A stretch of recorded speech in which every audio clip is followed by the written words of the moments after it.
Hi. So I'm back to do the explanation about how to respond and how to participate in the discussion. We go to the discussions, and you can go either by this menu here or in the to-do list. There is also a link, and you click on the link. If you go to discussion list, there's week 1, week 2, and so on. Now there's a lot on this question because it's the first question, and there's some instructions here that won't be there for previous discussion questions. For example, please post your answer with the math steps typed out using the equation tool in Word or the equation tool in D2L for full credit. So I'm not going to leave you out on a limb. There's a video to explain how to use a tool in Word or how to use the tool in D2L. This is the video you're watching to see how to use the tool in D2L. Anyway, here you'll always see initial post due by Thursday. So there's an initial post. In other words, you work out the math problem by Thursday. And then from between Thursday and that Tuesday, you have to come back and respond. You're going to respond to one student, and you're going to respond to my response to you. When you're responding to another student, try to pick out something about that person's post that made you see the problem differently, if that happened, or that you saw the way they set it up, and that also helped you see how better to set your own problems up. It's supposed to be like a classroom. So if you're in a classroom and you're watching other people do problems on the board, or if you're sitting in groups working together, you want to be able to understand each other's work. So think about it that way. You want to make it clear what you're doing, not just for me, but for everybody who's reading the posts. And then down here is the actual math question. And in this case, you'll be completing 4. There's a percent change problem. And please watch the video. These videos are more thorough than the videos on WebAssign, only because I take the time to go through every step. I don't skip steps. And I might explain something on the side very quickly. Something, for example, like 2 over 2 equals 1. 3 over 3 equals 1. Just telling you little reminders of things that you might have forgotten that you learned a while back. You answer these problems. And there's a little article here, problem 4. It's just read the article, and I ask you to give some feedback about that article. I almost skipped this, but number 1 is, before we start math problems, introduce yourself. So talk about what your future plans are and what is important to you at this time of your life. So, talk about why you're even at CCD. Down here is the discussion rubric. You can click on that, and it explains how I grade the discussion. I'll explain it in this video also. To respond, you hit start a new thread. So that means what happens is your response has your name on it, discussion week 1 as your subject. Now when you're typing answers, what I mean by using the equation tool is this tool here with the summation symbol on it.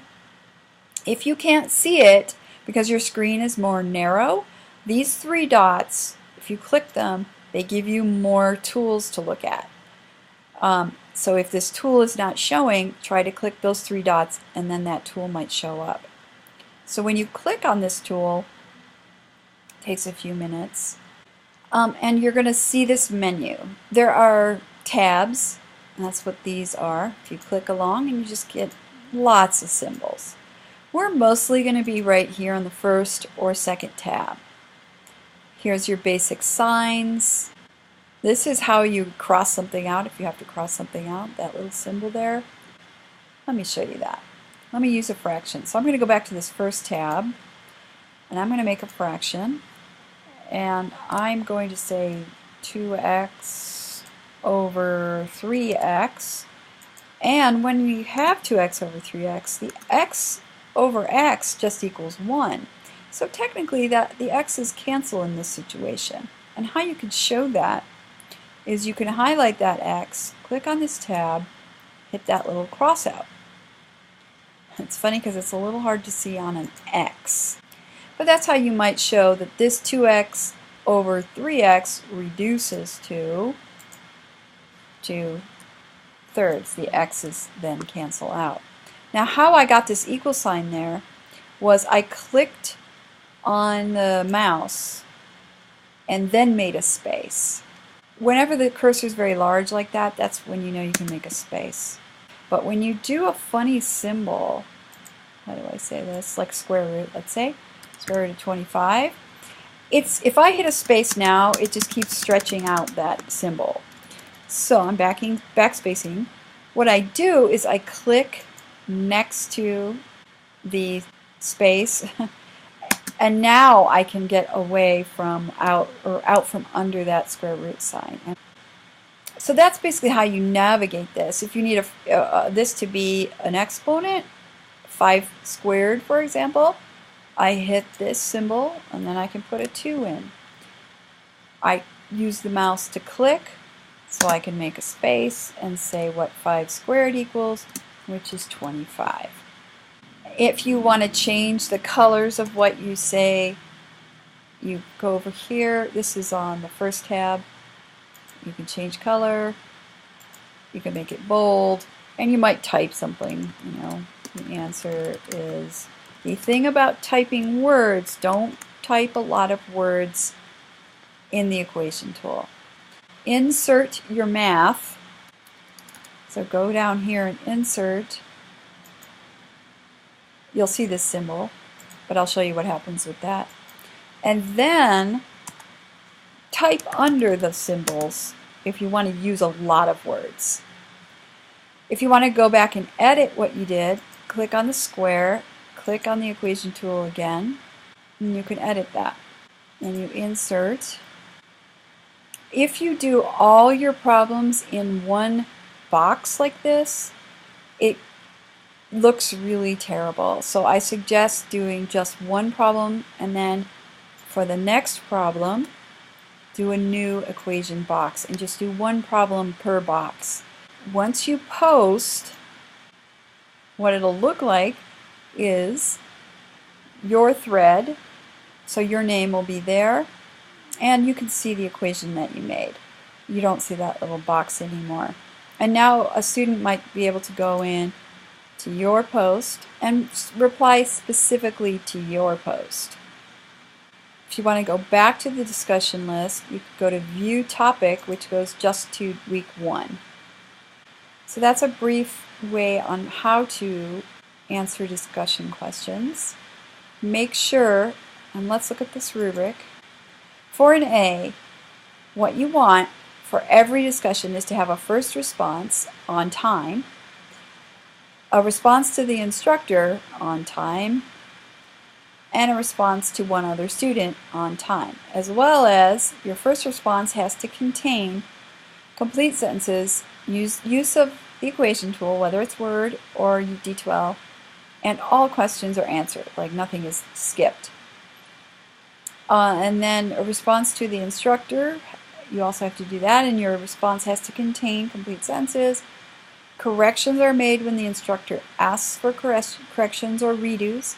Corrections contain good use of the equation tool, and of course they're on time.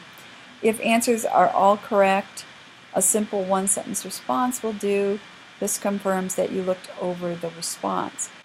And responding to another student, just one other student, make sure you have an explanation of what helps you see how to do a problem differently or correctly, and comments on how the student helped you learn.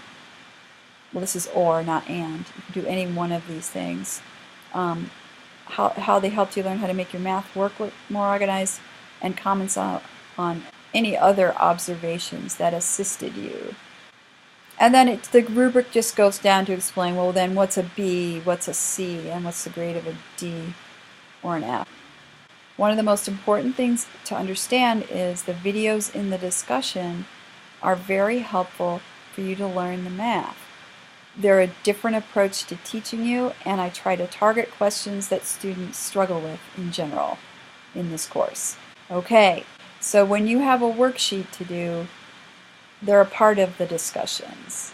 And there's videos that show you how to do those worksheets. And all the links are here. So you're not having to hunt around for a video to help you answer these questions. Now, if you're having troubles completing anything by a certain time, always let me know ahead of time and we can figure it out.